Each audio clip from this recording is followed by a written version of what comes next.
हरिः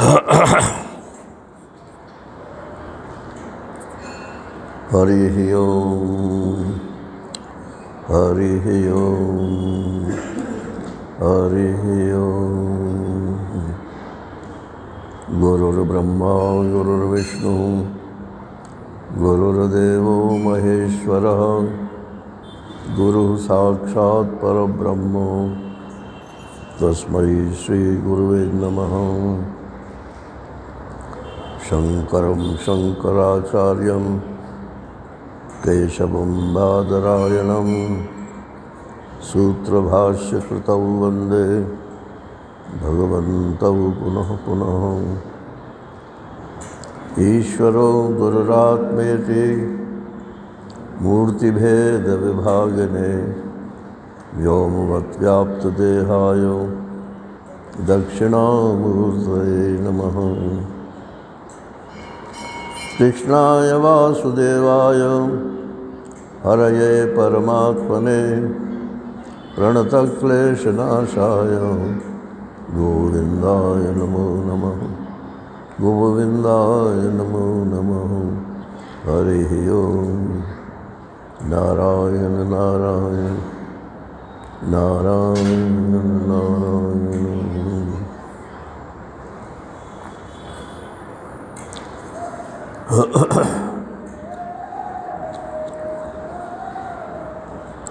भगवान ने अपने सखा उद्धव को प्रयाण काल में उपदेश दिया कि मैं जब चला जाऊंगा तो यहाँ कलयुग आ जाएगा, तो तुम यहाँ मत रहना, द्वारका में मत रहना, ब्रज में मत रहना, बद्रीनाथ चले जाना और वहाँ तपस्या करना और आत्ममंथन करना। कैसे आत्ममंथन करें? तो संन्यास पूर्वक आत्ममंथन करना।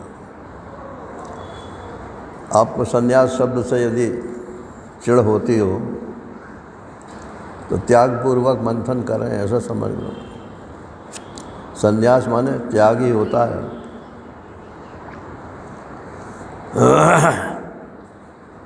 पैसे कमाने छोड़ो, बहुत कि नहीं पैसे कमा के हम बांट देंगे, ये मूर्खता की बात है। जब तक आप पैसे कमाओगे, पैसे में आसक्ति आपकी कम नहीं हो सकती। कितना बांटोगे? 100 कमाओगे, 10 रुपये बांट दोगे तो 90 में तो आसक्ति आपकी बनी रहेगी ना।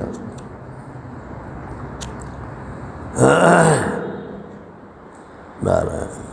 ये मैं सबके लिए बात नहीं कह रहा हूँ, जो इस तरफ आना चाहें उनके लिए बात है। कभी ना कभी तो आपको अपना रुख बदलना ही पड़ेगा। दोनों हाथों में लड्डू नहीं रख सकते। हम ये नहीं कहते कि आप संसार में मत रहिए, कोई भी महात्मा ऐसा नहीं बोल सकता। रहिए, कोई बात नहीं, आपकी जब तक इच्छा है तब तक रहिए। लेकिन जिस दिन आपको ये पता चले कि ये मेरे जीवन का लक्ष्य नहीं है, जिस लिए भगवान ने मुझको ये जीवन दिया है, उसको सार्थक करना ही मेरा लक्ष्य है, उसी दिन आपकी सब बातें छूटने लगेंगी, अपने आप ही छूटने लगेंगी। तो शनि शनि उपरमेद बुद्ध्या धृति गृहीतया, गीता कहती है कि धीरे धीरे उपरामता को प्राप्त हो जाए। बुद्धि पूर्वक और धृति पूर्वक, माने बुद्धि से जो निश्चय हो उस पर अटल रहे। धृति माने धारणा शक्ति। आज एक निश्चय कर लिया, कल को बदल गए, तो वो तो निश्चय कुछ है ही नहीं। अब हमें बस यही निश्चय करना किया है कि हम परमात्मा के लिए हैं, वही करेंगे। तो जब संन्यास शब्द का प्रयोग भगवान ने किया तो उद्धव जी ने प्रश्न किया, महाराज ये तो आपने बहुत कठिन बात बता दी। यद्यपि उनके लिए कठिन नहीं थी, मगर वो हम लोगों की दृष्टि में, जनरल पब्लिक की दृष्टि में रखते हुए ऐसा बोल रहे हैं कि साधारण मनुष्य के लिए तो ये बहुत कठिन बात।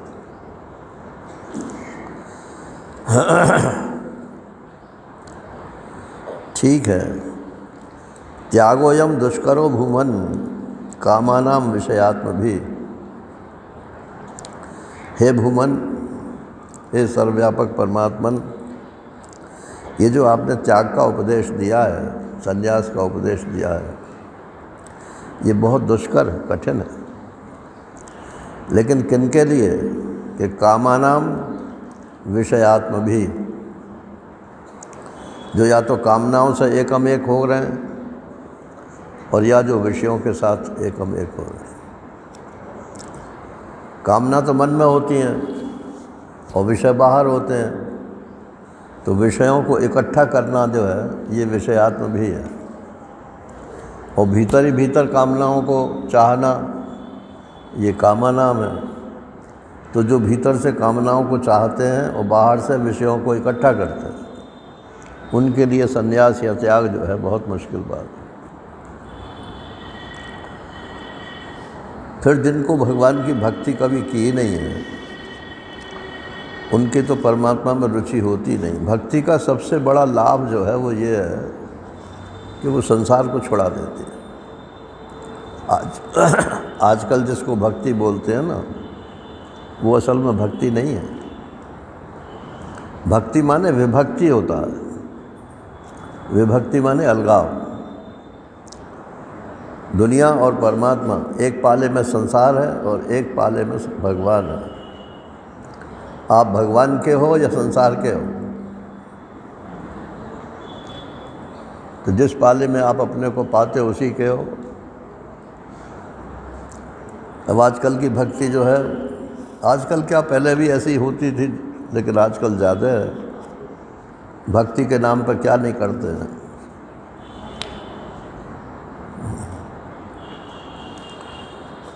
तो कहते हैं जिनकी भगवान में भक्ति नहीं है वो तो संसार से उपराम हो ही नहीं पाते, और संन्यास रूप त्याग ये तो उनके लिए बहुत मुश्किल बात। अच्छा, तो मैं तो तुम्हारे लिए उपदेश किया था। भगवान ने कहा तुम सबके प्रतिनिधि बन गए क्या? कि सबकी तो बात मैं कह ही रहा हूँ प्रभु, लेकिन मैं भी ऐसा ही हूँ। सोहम भगवो मम अहम इति, मैं भी ऐसा ही हूँ। अब कोई बड़ा अधिकारी हो और कहे मैं बहुत छोटा अधिकारी हूँ, तो ये इससे विनय जाहिर होती है। ये नहीं कि उद्धव जी बहुत छोटे अधिकारी थे, लेकिन अगर छोटे नहीं बनेंगे तो भगवान आगे कुछ बोलेंगे नहीं। तो बोले मैं भी छोटा ही अधिकारी हूँ, मैं भी आपकी बात सुन कर के सोचता हूँ कि मेरे लिए भी बहुत मुश्किल बात है।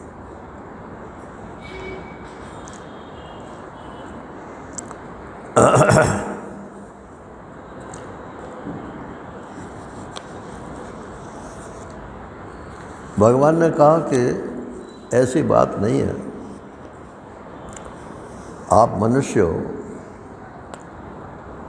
और मैंने संसार में जितने प्राणियों की रचना की है उसमें मेरे को मनुष्य ही सबसे श्रेष्ठ योनि प्राप्त माने जाते हैं।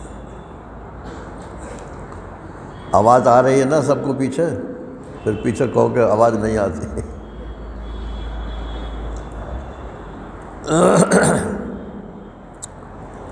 तो मनुष्य योनि सबसे श्रेष्ठ क्यों है? तो भगवान कहते हैं कि अत्र माम मार्गयन्ति अद्धा युक्ता हेतुभिरीश्वरम। इसी योनि में मनुष्य युक्त हो करके, साधन से, ज्ञान से संपन्न हो करके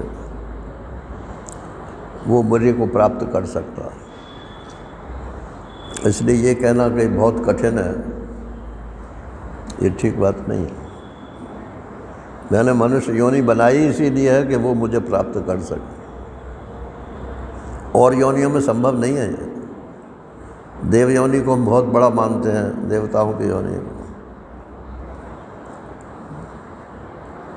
ये कहा ब्रह्मा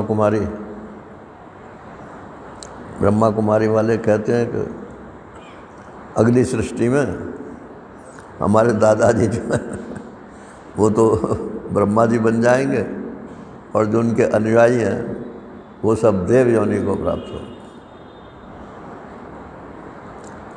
एक और है शांति कुंज है। भाई कोई होए तो मैं नाम ले इसलिए कह रहा हूँ कि प्रामाणिक बात बोल रहा हूँ। उनके यहाँ भी यही है कि मरने के बाद आपको देव योनि प्राप्त होगी, मगर ये तो भोग योनियाँ हैं, इनमें आप नया कुछ नहीं कर सकते। जो करके आए हो उसका भोग सकते हो, परमात्मा की प्राप्ति तो नहीं हो सकती।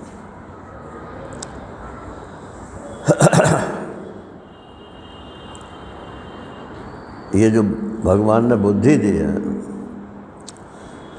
ये बुद्धि अन्वय व्यतिरेक, ऐसा किया तो ऐसा हो गया, ऐसा नहीं किया तो ऐसा नहीं हुआ, कार्य कारण बुद्धि से आप सब समझ सकते हो। ये रोग क्यों आया? बोले हमने वो फलानी चीज़ खा ली थी, इसलिए उसका दुष्परिणाम हो गया। तो हम परमात्मा को क्यों नहीं प्राप्त कर सकते? बोले विषयों में प्रीति है। ये मनुष्य ही सोच सकता है, और कोई नहीं सोच सकता। तो प्रत्यक्ष से, अनुमान से, उपमान से जितने भी प्रमाण हैं, और श्रुति प्रमाण भी जो है वो मनुष्य के ही लिए है, वो भी किसी दूसरे के लिए नहीं है। शास्त्र ऐसा कहता है, शास्त्र ऐसा कहता है। तो जो लोग शास्त्र को नहीं मानते हैं वो कहते हैं होगा, लिखा हुआ होगा, चलो हम एक किताब और लिख देते हैं। एक वो लाल किताब है कम्युनिस्ट लोग जिसको प्रमाण मानते हैं, लाल किताब, वो उपनिषद को प्रमाण नहीं मानेंगे, उस लाल किताब को प्रमाण मानेंगे। अपने अपने शास्त्र लोगों ने रच रखे हैं। तो ये जो श्रुति प्रमाण है, वेद प्रमाण है, इसका कोई दूसरा सानी नहीं है, और इसमें जो है उसी के अनुसार आप यदि जानोगे तो परमात्मा को जान सकते हो, और उसके अनुसार नहीं जानोगे तो मनमाने ढंग से नहीं मिलता। तो ये मनुष्य योनि बहुत दुर्लभ है। अच्छा देखो, तुम कहते हो आसान तरीके से बताओ, तो मैं तुम्हें एक आसान तरीके से बताता हूँ, एक कहानी सुनाता हूँ। सबसे आसान यही होता है, एक कथा सुना दे, कहानी सुना दे। बोले वो कहानी नहीं है, इतिहास है, और वो तुम्हारे ये यदुवंशी है ना, तो तुम्हारे जो पूर्वज थे महाराजा यदु, उनकी कहानी, उनकी कथा है। एक दिन महाराजा यदु जो थे वो नगर भ्रमण के लिए निकले थे, तो उन्होंने देखा कि एक मोटा ताजा अवधूत पड़ा हुआ है, शांत, चेहरे पर तेज है, और सत्संगी लोग भी एकाध उसके पास बैठे हुए हैं, बातचीत भी हो रही है। तो लगता है कि शास्त्रज्ञ भी हैं। उन्होंने कहा सारी दुनिया परेशान है, और ये आदमी जो है इसके चेहरे पर शिकन नहीं है और कुछ करता भी नहीं है। तो उन्होंने उसके पास जाकर के प्रणाम किया। अब राजा था भाई वो, तो आदर किया उन्होंने। तो महाराजा यदु ने पूछा उनसे कि कुतो बुद्धिरियं ब्रह्मन् आपको ये बुद्धि कहाँ से मिली? आप अकर्तु हो सुविशारदा, आप कुछ करते ही नहीं हो, फिर आपको ये अत्यंत निपुण बुद्धि कहाँ से मिल गई? और ऐसा भी नहीं लगता कि आप मूर्ख हो, आप बड़ी ऊंची ऊंची बातें कर रहे थे शास्त्र की। तो ये आपको ये ज्ञान, ये बुद्धि कैसे प्राप्त हुई? सारी दुनिया कामनाओं से जली जा रही है, लेकिन आपके ऊपर तो कोई कामना का असर ही नहीं मालूम पड़ता।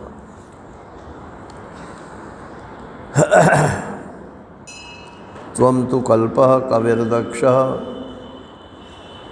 सुभगो अमृतभाषणः न कर्ता नेहसे किंचित जड़ोन्मत्त पिशाचवत्। आप कर्म करने में हैं तो समर्थ, खूब मोटे ताजे हैं, विद्वान भी हैं और सुंदर भी हैं आप।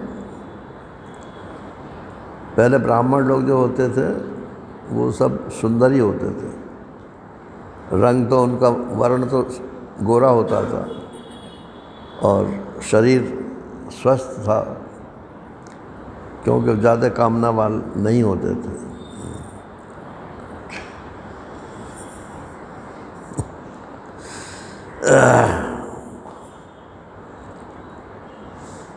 एक हमारे कुलीग थे तो ब्राह्मण वो, लेकिन भुषुंड काले थे तो उनकी लोग हंसी उड़ाने वाले भी ब्राह्मण ही थे। तो वो कहते कि शर्मा जी, आपको जो है श्राद्ध में न्योता जरूर देना चाहिए। क्यों भाई, क्या बात है? कि ऐसा है कि श्राद्ध में ब्राह्मण को भोजन कराना और फिर कौवा को भोजन कराना। तो आपको भोजन करा दिया तो दोनों काम हो गए। मतलब उनके रंग को देख करके कौवा बोल दिया, नारायण। तो बोले आप देखने में बहुत सुंदर हैं और फिर भी आप ऐसे पड़े हो जैसे जड़ हो, कुछ जानते ही नहीं हो। न तो आप कुछ करते हो और न आप कुछ चाहते हो। तो मैं आपसे पूछता हूँ कि आपको ये विद्या कैसे प्राप्त हुई? हम तो एक एक बात को लेकर के परेशान रहते हैं। तो उन्होंने कहा कि तुम मुझे जानते नहीं हो, मैं दत्तात्रेय हूँ। दत्तात्रेय माने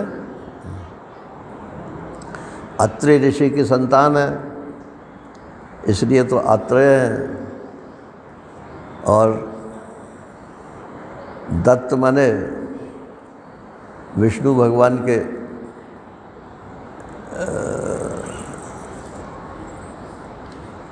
तो उसका सती तो भंग करने आए थे ना विष्णु, ब्रह्मा विष्णु महेश। तो वो तो कुछ हो नहीं पाया, तो उनकी नज़र से ही जो संतान पैदा हुई, तो उसमें दत्तात्रेय जो है ये विष्णु भगवान के अंश से पैदा है। दुर्वासा जो है ये शिव जी के अंश से पैदा है। लेकिन है सब ये आत्रेय। ब्राह्मणों में आत्रेय गोत्र भी होता है। तो मेरा नाम दत्तात्रेय है।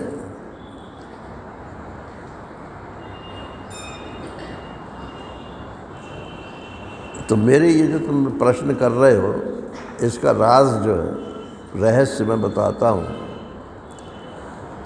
संति में गुरुवो राजन बहवो बुद्धि उपाश्रिता यतो बुद्धिमुपादाय मुक्तो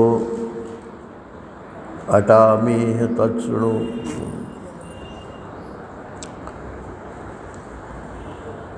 मैंने अपनी बुद्धि से बहुत से गुरुओं से शिक्षा प्राप्त की। बस उसी शिक्षा के आधार पर मैं अपना जीवन चलाता हूँ, उसी का परिणाम है जो आप देख रहे हैं। अब लोग आजकल ऐसा बोलते हैं कि गुरु करने की कोई ज़रूरत नहीं है, जहाँ से जो अच्छी चीज़ मालूम पड़े वही ले लो तो ये अशास्त्रीय बात है नारायण।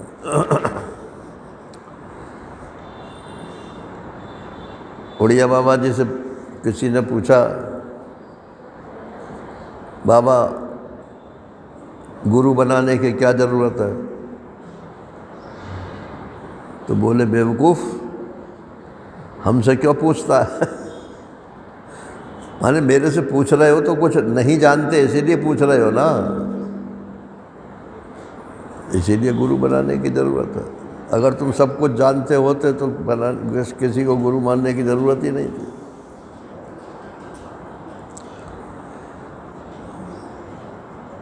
तो सबसे पहले गुरु तो माता पिता होते हैं। माता बोलना सिखाती है और पिता जो है वो आपको परिवार का, कुल का आचरण करना बताता है।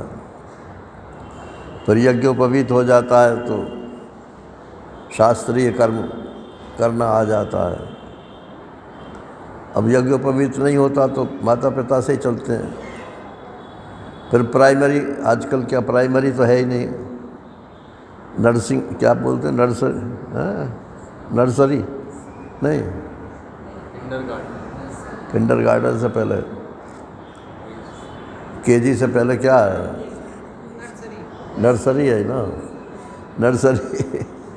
नर्सरी के बाद KG1 KG2, उसकी वहीं सीताराम करवा देते हैं। बस पैसा इकट्ठा करो सबसे दे, तो वो सबका खेलना कूदना सब बंद हो गया।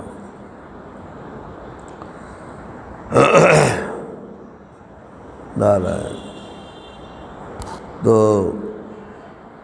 फिर मतलब जो प्राइमरी के टीचर्स हैं, फिर वो गुरु, वो अक्षर ज्ञान कराते हैं आपको। उसके बाद में फिर चलते जाओ, जहाँ तक भी आपको पढ़ना हो वो सब गुरु गुरु गुरु गुरु गुरु गुरु कहलाता है। जो यज्ञोपवीत कराता है वो धर्म गुरु कहलाता है। फिर जो ब्याह कराता है नारायण, वो भी एक गुरु होता है, उसका भी एहसान माना जाता है। पहले तो कुल पुरोहित होते थे, वही कराते थे। अब पुरोहितवाद तो खत्म हो गया। नारायण। फिर आपको जो परमात्मा की तरफ चलने से काका गागा शुरू में हनुमान चालीसा पढ़ो, ये सबसे मतलब एलिमेंट्री चीज़। हनुमान चालीसा रटा दिया, वो भी गुरु है जिसने आपको बताया आपको। तो फलश्रुति के साथ जो कुछ भी बताया जाता है शास्त्र की बात, वो सब गुरु ही कहलाते हैं। एक गुरु वो है जो आपको आत्मा के बारे में बताता है, लेकिन उसको अनुभव नहीं है, तो वो सद्गुरु नहीं है। गुरु तो है, वो शास्त्र की बात तो बताएगा, लेकिन आपको अनुभव नहीं करा सकता, क्योंकि वो उससे खुद अनुभव नहीं है।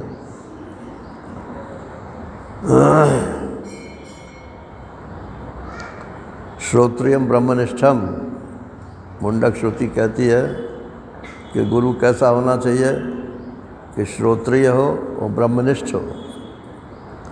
श्रोत्रिय हो माने औपनिषद ज्ञान से संपन्न हो, और ब्रह्मनिष्ठ हो अर्थात उसकी बुद्धि जो है ब्रह्म को छोड़ करके किसी और में ना जाए। आजकल तो जो महात्मा से पूछो वही बता देते हैं आप, ये सिद्धि कैसे मिलेगी, ये हमारा काम कैसे बनेगा, ये मंत्र जप लो, ये फलाना कर लो, ये डमका कर लो। किसी ने कहा उड़िया बाबा जी से, उड़िया बाबा जी महाराज सुबह को 4 बजे बैठ करके वेदांत का सत्संग करते थे। अब सुबह 4 बजे कौन आएगा, समझ लो आप, वही आएगा जिसको ज़रूरत होगी। तो 5-6 लोग, 4-5 लोग जो साधु टाइप के होते थे वही आते थे, और बाकी रास वास होते थे, ये इन सब में बहुत भीड़ इकट्ठी होती थी।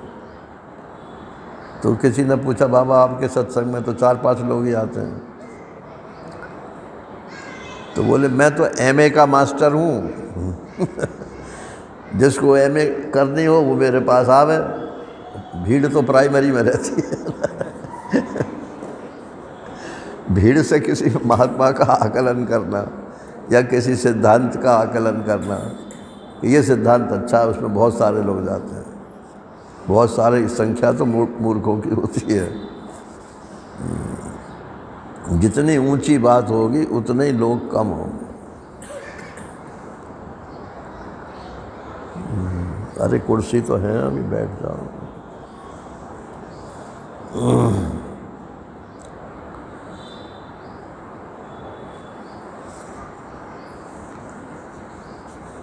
तो ये नहीं कह रहे कि मैंने 24 गुरु बनाए हैं, ये शिक्षा गुरु हैं।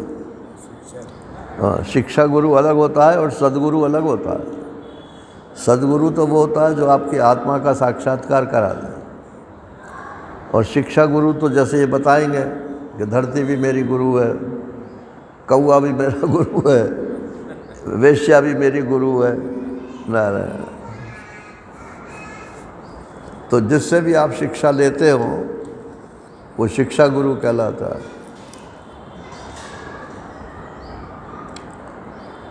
एक अविद्या गुरु भी होते हैं, ये ख्याल रखना मेरा। अविद्या गुरु कौन से हैं? जो आपको शराब पीना सिखाते हैं, जो आपको वेश्यालय जाना सिखाते हैं।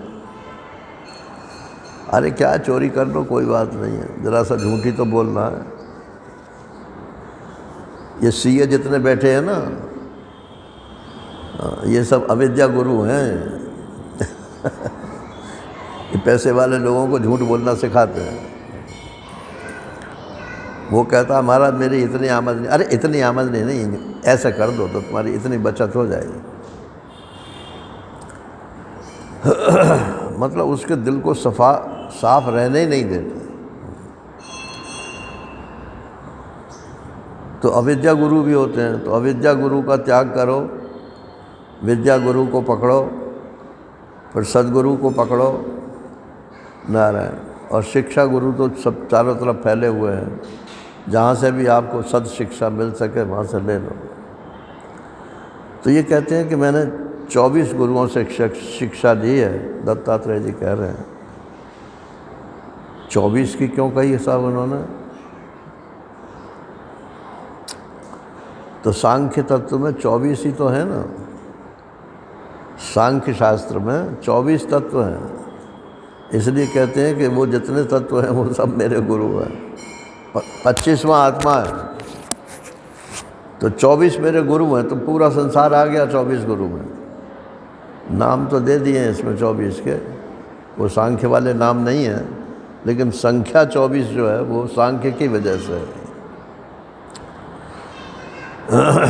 कौन कौन से हैं? पृथ्वी, वायु, आकाश, जल, अग्नि, चंद्रमा, सूर्य, कबूतर, अजगर, समुद्र, पतंगा, भौरा, मधुमक्खी, हाथी, शहद निकालने वाला, हरिण, मछली, पिंगला वेश्या, कुरर पक्षी, बालक, कुमारी कन्या, बाण बनाने वाला, सांप, मकड़ी और भृंगी कीड़ा, ये 24 नाम गिना दिए। और आगे बोलेंगे कि 25वां गुरु मेरा शरीर है। शरीर से भी मैं ये शिक्षा देता हूँ कि प्रत्येक क्षण ये घट रहा है। जैसा भगवान ने बनाया था शुरू में, पहले तो लगा कि बढ़ रहा है, लेकिन अब तो लग रहा है कि घट रहा है।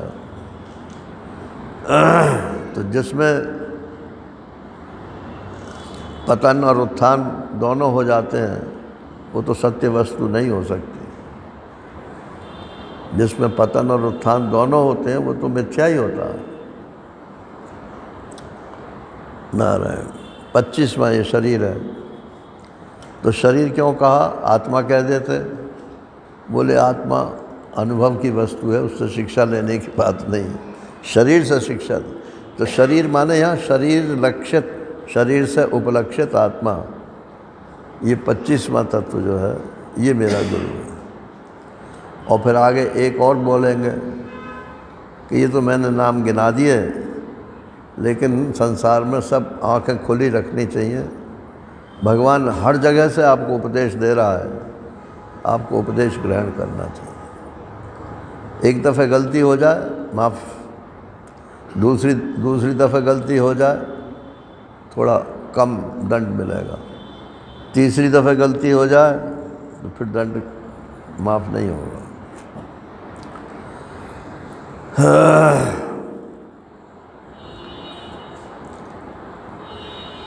एते मे गुरवो राजन चतुर्विंशति आश्रिता शिक्षावृत्तिभिर्तेषाम् अन्वशिक्षा अन्वशिक्षम इह आत्मनः। अब मैं बताता हूँ मैंने इनसे क्या क्या कैसे सीखा। सबसे पहले कहते हैं मैंने पृथ्वी से क्या सीखा जिस पे हम बैठे हैं। तो पृथ्वी का एक नाम है क्षमा। पृथ्वी के जो पर्यायवाची नाम है उसका पृथ्वी क्षमा है। महिलाओं में क्षमा नाम की लड़कियां होती हैं तो पृथ्वी की वाचक है। तो पृथ्वी जैसे सब कुछ सहती है, लोग उस पर हगते हैं, मूतते हैं, गड्ढा खोदते हैं और इतने इतने भारी पहाड़ उसी के ऊपर रखे रहते हैं, लेकिन सबको सहन करती है, किसी को कुछ नहीं बोलती। वो तो बोले जड़ है, आजकल ऐसे बोलेंगे कि पृथ्वी तो जड़ है, उसे कोई बोझ थोड़ी मालूम पड़ता है। ये पृथ्वी जड़ नहीं है नारायण, ये परमात्मा में सारी सृष्टि ऐसे ही है जैसे रस्सी में सांप। सांप मत बोलो, माला बोल लो, सांप से डर लगता है। रस्सी में जैसे किसी को भ्रम हो जाए कि माला है तो लेने पकड़ने को दौड़ते हैं कि नहीं। तो माला रस्सी से अलग कोई चीज़ है क्या? तो परमात्मा तो चैतन्य है, तो उस चैतन्य में ही तो ये पृथ्वी नाम की वस्तु मालूम पड़ रही है। इसलिए ये मत कहो कि ये जड़ है। ये जड़ मालूम पड़ते हुए भी चैतन्य ही है। तो ये पृथ्वी से मैंने ये शिक्षा ली है कि इसका कितना बड़ा धैर्य है कि इसके ऊपर कुछ भी होता रहो, ये किसी को भी कुछ नहीं बोलती। ऐसे ही महात्मा को चाहिए कि संसार में कुछ भी करे। एक आगे कथा आएगी तितिक्षु ब्राह्मण, तो वो जब सन्यासी हो गया तो लोग उसके ऊपर थूकते थे, पेशाब करते थे, लेकिन वो सबको सहन कर लेता था, तितिक्षा। तो जैसे पृथ्वी सबको तितिक्षा सहन करती है, ऐसे ही महात्मा को भी सब कुछ सहन करना चाहिए। कोई गाली दे तो उसका प्रतिकार न करे, कोई स्तुति करे तो फूल का कुप्पा ना हो, अपने में ये न समझे कि मेरे में गुण है। अरे उसको गुण मालूम पड़ रहा है, मेरे में तो मैं तो निर्गुण हूँ। आत्मा निर्गुण है कि सगुण है, क्या है? आत्मा तो निर्गुण है ना। उस निर्गुण को कोई सगुण देखता है तो देखे, वो उसका हिसाब है। और निर्गुण का एक अर्थ ये होता है कि इसमें कोई गुण ही नहीं है, बदतमीज है, तो वो भी उसका मतलब है। तो निर्गुण शब्द का ये अर्थ तो नहीं होता है। निर्गुण का तो मतलब है कि गुण किसी भी प्रकार का उसमें नहीं है, लेकिन सारे गुण उसी में ही हैं। वो सबका अधिष्ठान है। तो जो सबका आधार अधिष्ठान है वही निर्गुण हो सकता है। तो पृथ्वी से मैंने यही शिक्षा ली कि महात्मा को ऐसा ही होना चाहिए। अब बताओ, तुम पूछते हो क्या रहस्य है, तो ये रहस्य है मेरा। अब पृथ्वी के ऊपर पहाड़ भी हैं और पेड़ पौधे भी हैं। भागवत में आपने पढ़ा होगा, दूसरे स्कंद में है, और विराट पुरुष का वर्णन है।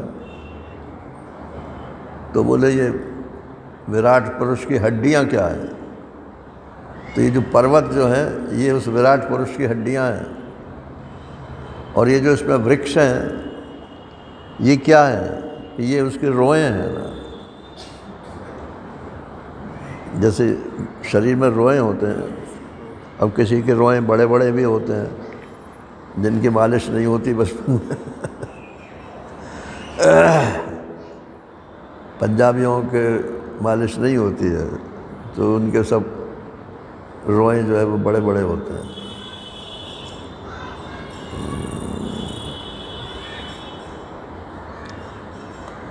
एक दफ़े क्या हुआ, वैसे बताने के नहीं होते हैं मगर मैं तो बता देता हूँ, कोई ऐसी बात नहीं। सुबह बस चलती थी वहाँ से, वृंदावन से मेरठ के लिए या हरिद्वार के लिए चलती थी। सुबह 5 बजे चलती थी और वो हमें 8:30 पौने 9 बजे वहाँ पहुँचा देती थी कुर्जा में। तो हम जाके कॉलेज अटेंड कर लेते थे। तो मैं 5 बजे की बस से बैठा था और करीब 3-3.5 घंटे लग जाते। तो बैठ कर के मैंने सोचना शुरू किया कि मैं विराट पुरुष हूँ,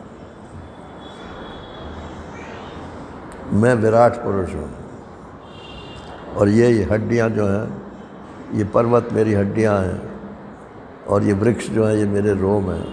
बिल्कुल साक्षात, मैं आपसे झूठ नहीं बोल रहा हूँ नारा, बिल्कुल साक्षात ऐसा लगने लगा कि हाँ ऐसा ही है।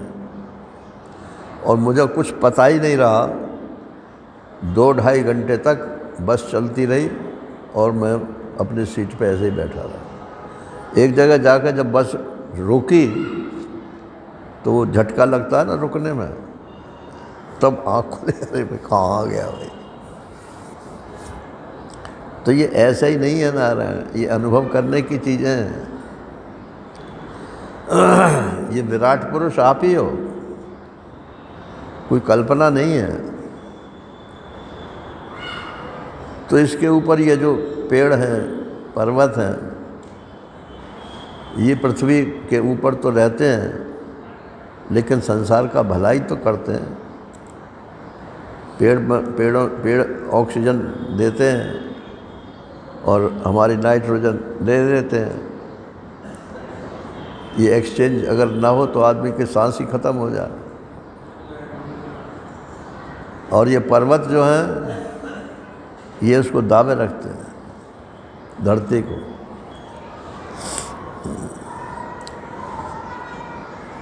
तो ऐसे ही महात्मा को भी चाहिए कि वो सबका कल्याण करे, जो कुछ कर सकता हो वो करे, उसके लिए कर्तव्य रूप से नहीं, श्वास जैसे सहज चलता है ऐसे। महाराज मेरी ये समस्या है, ठीक है घबराओ मत, आश्वासन दे, कोई उपाय हो शास्त्रीय तो बता दे, और शास्त्रीय उपाय नहीं मालूम हो तो कह दे भाई मेरे को मालूम नहीं है, लेकिन शायद ऐसा करो तो तुम्हारा काम बन जाए। शायद लगा दे उसमें, क्योंकि अगर शायद नहीं लगाओगे तो फिर आपकी जान को आ जाएगा कि मैंने आपके अनुसार किया, नहीं हुआ। अब नहीं हुआ तो बहुत सारे फैक्टर्स होते हैं, एक फैक्टर थोड़ी होता है। वायु से मैंने क्या शिक्षा ली कि वायु 2 प्रकार की है, एक तो बाहर हवा चलती है, ये वायु है, और एक भीतर शरीर के भीतर ये सांस चलता है, ये वायु है। तो भीतर वाले से तो मैंने ये शिक्षा ली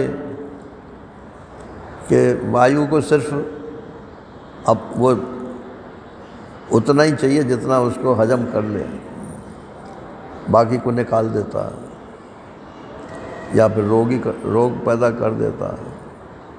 और बाहर की वायु जो है नारायण, वो मेले के ऊपर होकर के भी जाती है और सुगंधित गार्डन के ऊपर होकर भी जाती है। तो सुगंधित के ऊपर होकर जाती है तो खुशबू लेकर जाती है, और मेले के ऊपर होकर जाती है तो बदबू लेकर जाती है। लेकिन थोड़ी दूर जाकर ना उसमें सुगंध रहती है और ना उसमें दुर्गंध रहती है। तो ऐसे ही महात्मा जो है वो अपने पास कुछ रखे नहीं, फॉर द टाइम बिंग कुछ भी उसको मालूम पड़े कि हाँ ये हो गया, लेकिन मिनट 2 मिनट, घंटा 2 घंटा सब निकाल दो। अपने पास कोई स्टोर हाउस उसके लिए नहीं है। बोले तेने पिछले साल जब मैं आया था ना तब तेने ये बात कही थी। अरे वाह भाई वाह। स्मृति भ्रंश होने की बात मैं नहीं कह रहा हूँ, लेकिन अगर बुरी बात को आप दोहराते हो कि तेने ये बात मेरे से कही थी, तो इसका मतलब ये है कि आप जो है अच्छे बुरे की कीमत मानते हैं। संसार में कुछ अच्छा बुरा नहीं, सब परमात्मा स्वरूप है। फिर कहते हैं कि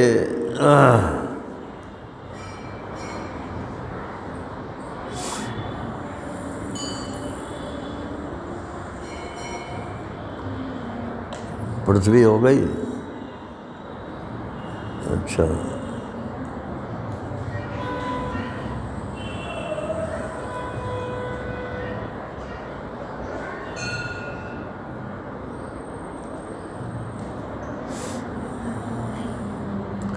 आकाश की बात करते हैं। आकाश कितना बड़ा है, बता सकते हो कोई? आकाश कितना बड़ा है, कितना विस्तार है आकाश का? अभी तो नारायण ऐसे ऐसे ग्रह नक्षत्र बताते हैं वैज्ञानिक, जहाँ की रोशनी अभी तक पृथ्वी पर आई ही नहीं है। करोड़ों वर्ष तो हो चुके हैं और अभी तक रोशनी आई नहीं है, पता नहीं कब आएगी। जबकि प्रकाश की गति इतनी तेज़ है, हमें तो पुरानी याद रहती है, 1,86,000 मील 1 सेकंड में, 1,86,000 मील पहुँच। तो 1 वर्ष में कितना चलेगी? Light years. कहीं तक चले जाओ, आकाश ही आकाश है चारों तरफ। तो ये आकाश से उपलक्षित जो आत्मा है उसको ब्रह्म बोलते हैं। इसीलिए उसको ब्रह्म बोलते हैं कि उससे बड़ा और कुछ नहीं है, और आकाश किसी से चिपकता भी नहीं है, क्योंकि उसमें कोई हिस्से नहीं है, निरवयव है। ऐसे ही जो आत्म चैतन्य है ये आकाशवत सर्वव्यापी है और इसमें कोई हिस्सा नहीं है, इसलिए कहीं किसी से चिपकता नहीं है।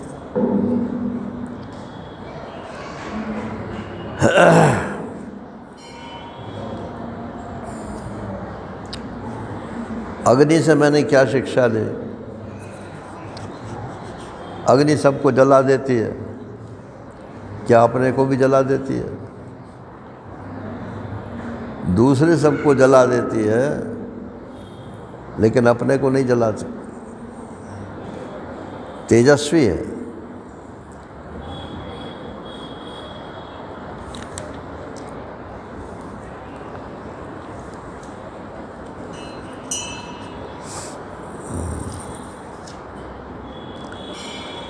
अब कहते हैं कि एक शिक्षा मैंने अग्नि से ये ली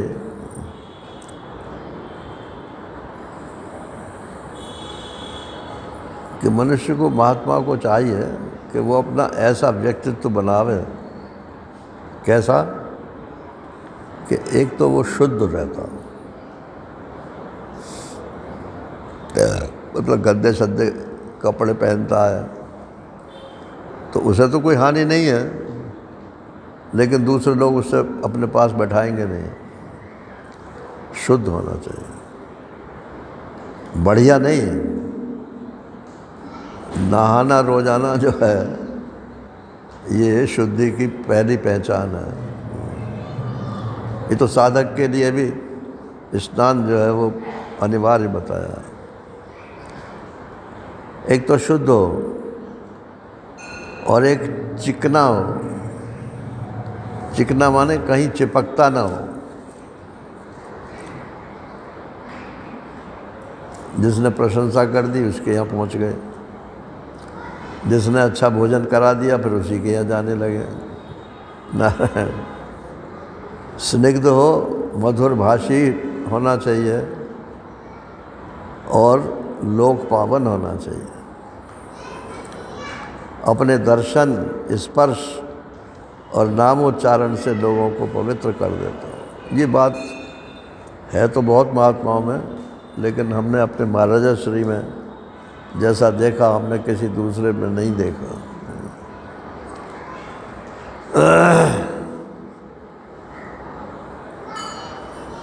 पवित्रता का एक तो ब्राह्मण शरीर था उनका, ये भी था, और प्रारंभ से ही वो शुद्ध रहने का उनका संकल्प था। तो साधु होने पर भी और अवधूत वृत्ति होने पर भी रहते वो शुद्ध ही थे। और इतने मधुर भाषी थे कि किसी का दिल दुखे नहीं। जो जिस योग्य है या नहीं है अपने पास बैठा लेते थे, अपनी छाती से लगा लेते थे, जैसे उसे संतोष हो वैसे। यहाँ सुनाया था मैंने, कहाँ सुनाया था? उड़िया बाबा जी शाम को प्रवचन करने जाते थे वहाँ, तो रास्ते में रेलवे लाइन है, अपने आश्रम और उड़िया बाबा आश्रम के बीच में रेलवे लाइन है। तो वहाँ वो गंदी संदी चीज़ें भी पड़ी रहती हैं, कूड़ा करकट भी, सूअर भी घूमते रहते हैं, कूड़ा करकट भी पड़ा रहता है। तो वहाँ एक मेहतरानी खड़ी थी अब वो रास्ता रोक के खड़ी थी। तो जो साथ में उनके थे चेले, हम लोग तो थोड़ा पीछे थे, उनका हट जा मैया, महाराज जी जाएंगे। नहीं हटी वो। तो महाराज जी ने कहा कि अरे मैया हटती क्यों नहीं है? तो ऐसे हाथ फैलाए खड़ी थी वो तो हमने देखा भी था, हाथ फैलाए खड़ी थी। बोले क्या चाहती है? बोले मैं तो तुमसे गले मिलना चाहूँ। तो बोले फिर आ जाना, देर क्यों करते? अब वो जो उनके चेले जो थे, चेले माने जो अंतरंग चेले थे, अरे महाराज ये बेहतर है, आप तो प्रवचन करने जा रहे हो। अरे बोले कोई बात नहीं है, फिर नहाने, फिर दोबारा नहा लेंगे, कोई बात नहीं। आई, गले लगी, हट गई और ऐसे ही जाकर प्रवचन करे।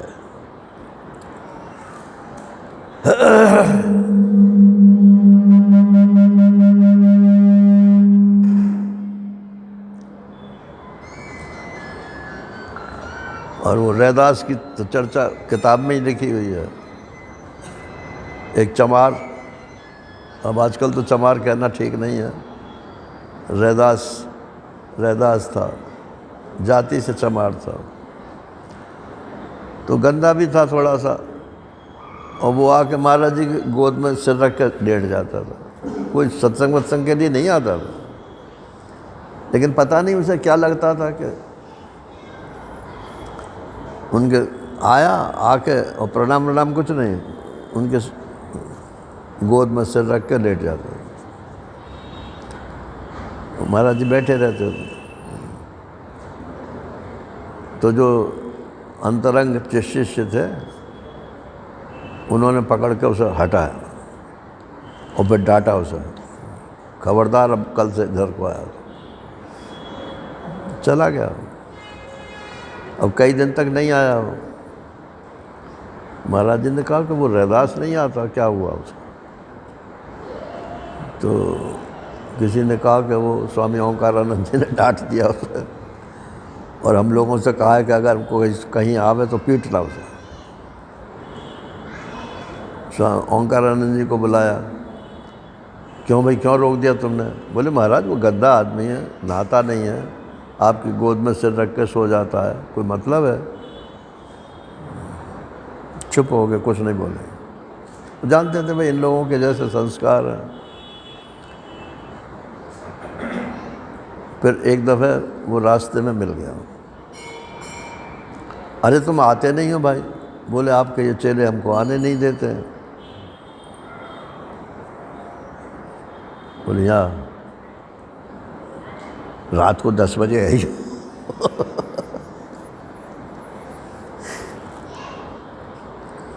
ये लोग सब सो जाते हैं। वो ऊपर के कमरे में रहते थे, वो द्वार खुला रहता है, 10 बजे आइए। तो रात को 10 बजे आ जाता था, आके फिर वही उसका तो कार्यक्रम एक ही था, उसे क्या सुख मिलता था पता नहीं।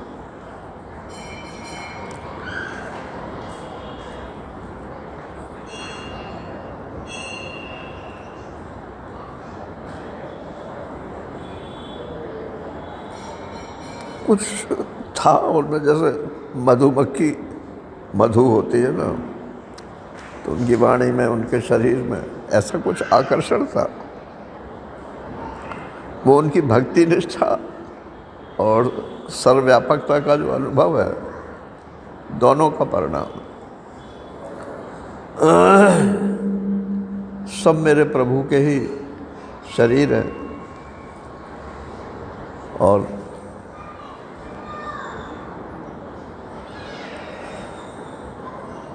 कोई पवित्र अपवित्र नहीं होता किसी से मिलने। आत्मा कहीं अपवित्र होती है। तो कहते हैं कि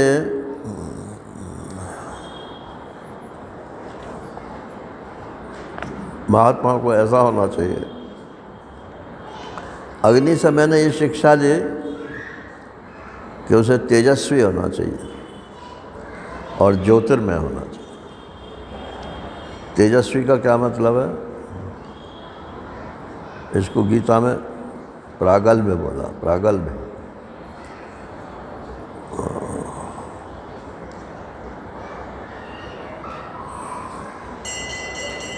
मैं जो बोलता हूँ परमात्मा के बारे में, वो परमात्मा वैसा ही है, इसलिए ऐसा बोलता हूँ। अगर कोई ये कहे कि नहीं परमात्मा ऐसा नहीं है, तो तुम बड़े मंडलेश्वर हो गए तो हो गए अपने घर के। नारायण। हमारा अनुभव है, यही तेजस्विता। किसी दूसरे की बात से अपने सिद्धांत को काट देना, ये तेजस्विता नहीं है। ये क्षात्र धर्म है। वो आला उदल की पहले कहानी चलती थी ना, जाके समूह बैरी बैठा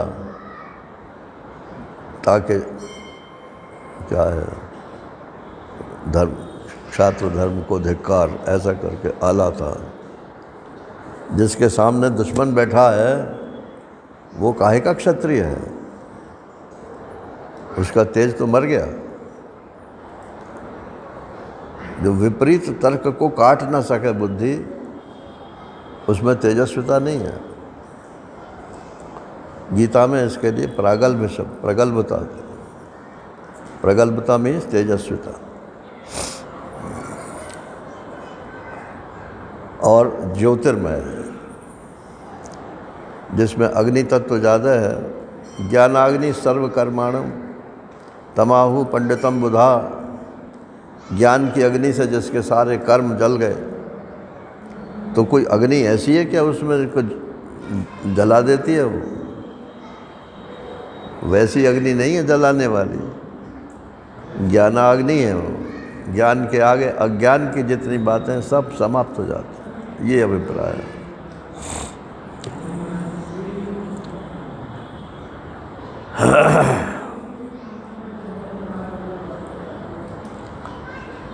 और अग्नि कहीं प्रकट रहती है लकड़ी में, और जब तक आँच न लगाओ उसमें तब तक अप्रगट रहती है।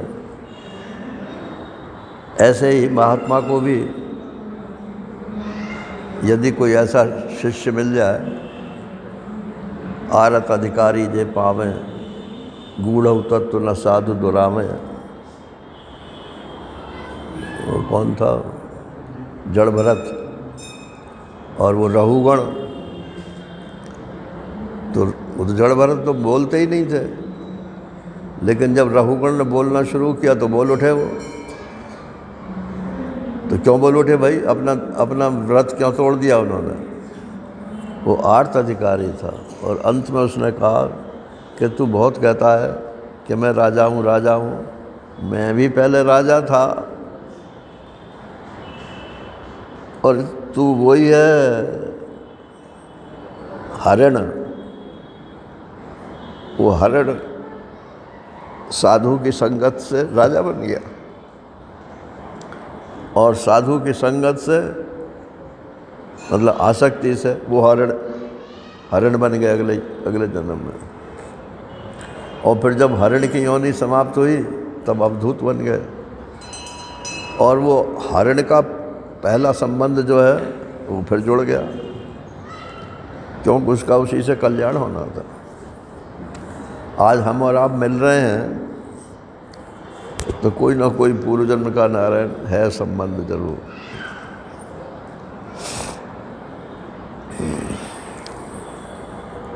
बिना उसके संबंध में मिलते नहीं।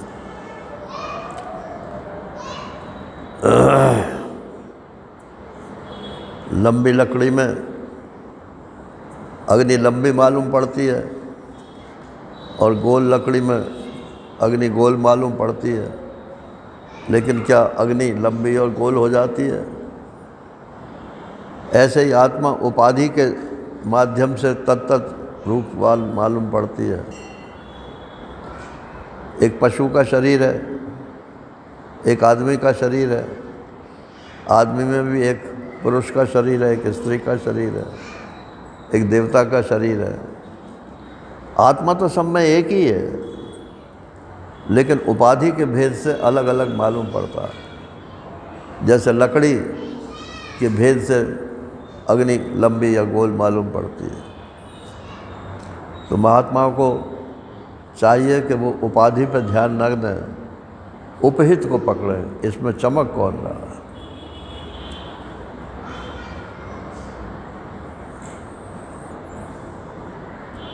अब 2 मिनट और हैं। तो कहते हैं चंद्रमा से भी मैंने शिक्षा ली है। चंद्रमा की 16 कलाएं होती हैं। तो क्या 16 तरह का चंद्रमा हो जाता है? कला माने एक दफ़े में एक हिस्सा उसका प्रकाशित होता है। ऐसे ही 16 हिस्से एक एक करके प्रकाशित होकर और फिर पूर्ण दिखलाई पड़ता है। तो जैसे एक कला दिखते हुए भी होता वो रहता पूर्ण ही है, इसी प्रकार से ये आत्मा जो है, 5 तो ज्ञानेंद्रियाँ हैं नारायण, और 5 कर्मेंद्रियाँ हैं, 4 अंतःकरण हैं, और 1 प्राण है। कितने हो गए? 10 और 4 14 और 1 15, और 16वां खुद आत्मा। तो ये चंद्रमा ही तो है। 16 जगह 16 मतलब 16 कलाओं से ये प्रकाशित हो रहा है। ये मैंने चंद्रमा से शिक्षा ली।